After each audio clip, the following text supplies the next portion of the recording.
Aujourd'hui, je vais vous parler d'une maladie que nombre d'entre vous ont sûrement déjà entendu parler, le diabète.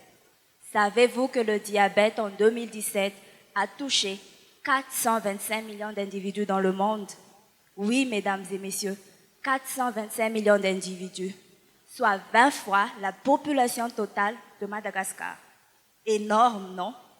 Et encore pire, la moitié des personnes concernées n'est même pas consciente qu'elles sont atteintes du diabète. Cela peut être vous ou moi. Mais d'abord, comment sait-on que nous sommes diabétiques? Normalement, le taux de sucre dans le sang à jeun doit être compris entre 0,8 à 1,26 grammes par litre. C'est une maladie dont on ne guérit pas encore, mais qu'on peut contrôler en faisant du sport, en mangeant équilibré et dans les pires des cas, en s'injectant de l'insuline. Mais malheureusement, pour le cas de Madagascar, où le salaire minimum est de 200 000 $ par mois, suivre un traitement médical qui varie entre 43 000 à 142 000 $ le mois, représentant plus de la moitié du salaire, dépasse les moyens. Il est alors évident que 70% de la population malgache se tourne vers l'automédication et notamment l'utilisation de plantes médicinales.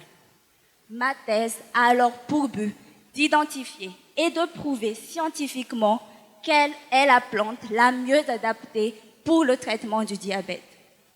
Pour cela, des enquêtes ont été menées auprès des populations riveraines des forêts de l'Est de la Grande Île, où le robar, faisant partie du genre Syzygium de la famille des myrtacées, a été la plante la plus souvent citée comme plante utilisée pour le traitement du diabète.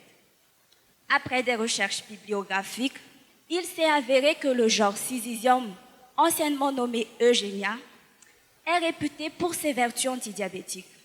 En effet, c'est de l'Eugenia jambolana Uruch qu'est produit la fameuse madéglucide du professeur Atimamang en 1997.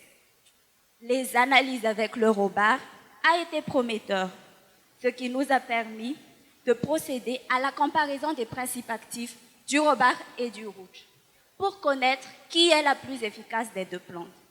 Et enfin, concevoir un projet pour intégrer la population locale dans la production de jeunes plants qui seront ensuite achetés, offrant ainsi une source de revenus complémentaire à la population locale productrice.